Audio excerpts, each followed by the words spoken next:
It is overtime here again at Old Favorite Friday at Barrel Amongst Brewing. Every Friday is an Old Favorite Friday, and I'm very often joined by Ralph Rennell, our head brewer, and we are talking about another incredible beer, classic beer in style in the Bell's Octoberfest Marzen. Now, we don't have an award to actually give Bell's, but they have now joined the Five Timers Club. So they are one of two breweries that we have featured 5 times on Old Favorite Friday. The other brewery being Sierra Nevada, pretty good company, I think. I think there. I'm also originally a Michigander, so I have a deep passion for Bell's Brewing, but it's not just because I'm a hometown boy. They're great beer. You're not from Michigan? Yeah, I love Bell's. And you love, so it's not just me. This will be the last Oktoberfest that we're going to review. This will be one of the last days of October that this video comes out. So we had a great Oktoberfest season, had a bunch of great Marzens, tried some fest beers, tried some pumpkin beers. I think this is a great one to end on. This is an American version of an Oktoberfest, an American version of a Marzen, and it's a really interesting concept. I don't know if it was a concept, but the flavors that we're getting off of this.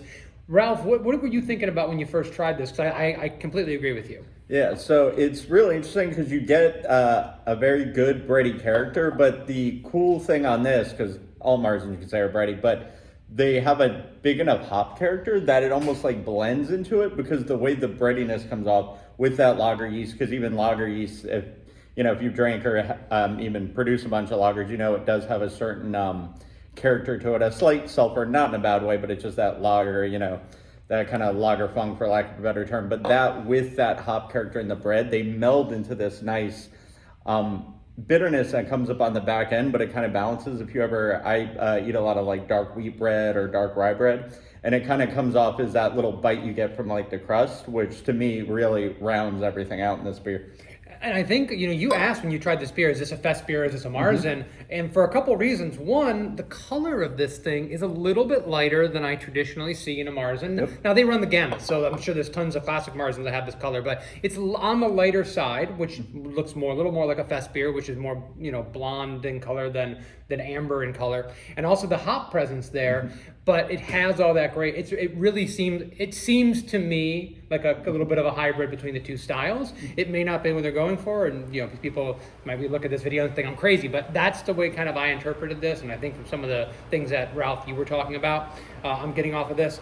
But lots and lots of flavor and very, very drinkable. And I think that's something that we always hit over and over and over again on Old Favorite Friday. The beers that we love the most are beers that give us a lot of flavor, but they're not overwhelming. They're not one note. You're getting the malt, you're getting the hops, you're getting all those little nuances here. And, Bell's is one of the best at doing this. I mean, pretty much every style. There's tons of beers I want to do for Old Favorite Friday with Bell's. You think I've done them all? No, there's tons and tons more.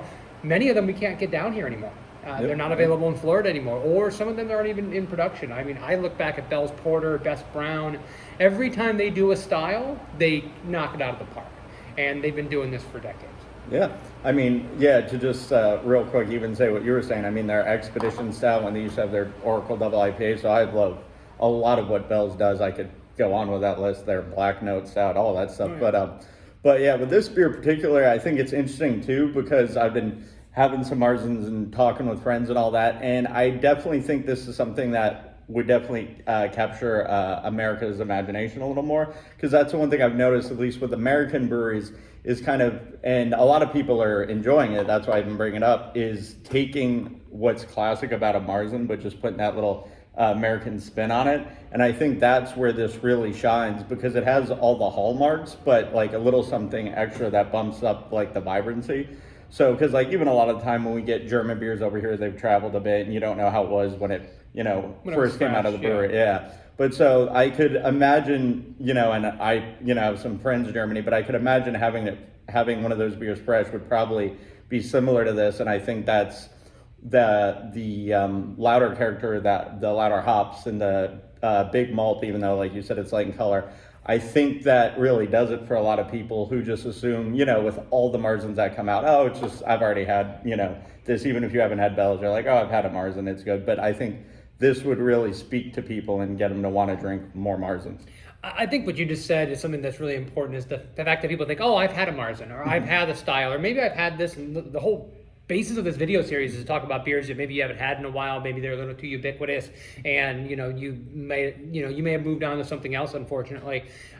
Just because you've had a Marzen before doesn't mean you have this Marzen. Exactly. And so many of these, especially when we're looking in the American style side, maybe because we get so many more of them, is you have something from left hand.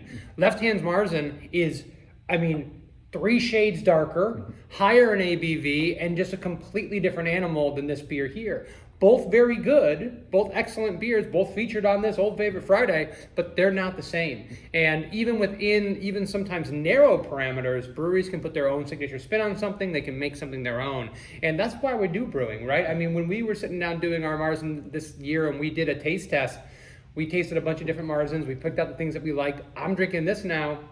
When we go and do all the members again, because I think we are going to do it next year, I want to do another taste test again and see how do we tweak this to bring in some of these aspects of some of these beers that we love. And another thing that we talk about a lot in the series is that brewers go back to styles like these. Brewers go back to breweries, so many of the breweries we feature here, and if they don't, they should be drinking the foundational recipes for porters, drinking the foundational recipe for a dry Irish stout, drinking the foundational recipe for a Pilsner, and then understanding, okay, this is the scaffolding I build off of. And, you know, so many of the beers that we do are basically that, right? Yeah, and I was going to say, especially a brewery like Bell's, there's certain breweries, and I'll stick to this one because this is the beer we're doing, but there's certain breweries that whether you're an IPA guy and it's like, well, I'm not sure, I'm a big stout guy, or I love lagers and, hate IPAs or whatever, but there's breweries like Bell's that have just done so many styles so well for so long. To kind of even go back to what you were saying, like, no matter what I'm making, I could see going to a Bell's or a brewery like this, something that, is tried and true and done it well for a long time, and be like, I have to make this style, maybe I haven't made a lot of it or whatever, and I'm like, let me see what they're doing, their base version, because I know whether it's my favorite style or not, I know they do everything at a high level, so let me see what I need to try and achieve myself as a brewer. Well, listen, we always say, go support this brewery, go pick this beer up if you have a chance to. Just pick up anything from Bell's. You're going to be happy with it. There's very little that I can say that, that's not the beer for me, or that's not the style. I don't know if that exists with Bell's Brewery, so I highly recommend that. And I know that Bell's, with all the awards, all the sales, massive company, this I know is the biggest honor. 5 times featured on Old Favorite Friday, so you're welcome, Bell's Brewing, and we'll be sending the award in the mail if we ever get one. Guys, thank you so much for checking this video out and always coming back for Old Favorite Friday videos every single Friday. Please poke around on the YouTube channel, like, subscribe, see some other conversation with Ralph and I with some guests talking about incredible classic beers. If you love classic beers like we do, share this. Let other people know that this video series exists, because what we're trying to do, we're trying to preach the gospel of great classic beers and not necessarily jump on the hype train with every new little thing that comes out. These beers have been around forever. There's a reason. The quality's up, and we love them. So we'll see you next time. Cheers. Cheers.